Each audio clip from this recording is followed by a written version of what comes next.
বিধ্বস্ত হওয়ার সাথে সাথেই এতে আগুন ধরে যায়, আশপাশের এলাকার মানুষ ছুটে যায়। বিমানটিতে স্কোয়াড্রন লিডার তৌকির ছিলেন বলে প্রাথমিকভাবে জানা গেছে, আর কেউ ছিলেন কিনা তা এখনো স্পষ্ট নয়।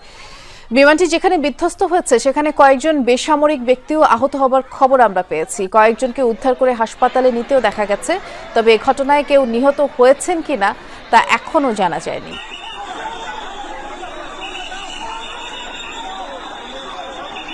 এ বিষয়ে আমাদের সহকর্মী আহমেদ রেজা খোঁজ খবর রাখছেন, তিনি যুক্ত আছেন আমাদের সাথে। রেজা, একটু জানাবেন এখন পর্যন্ত হতাহতের কোনো খবর আপনি পেয়েছেন কিনা?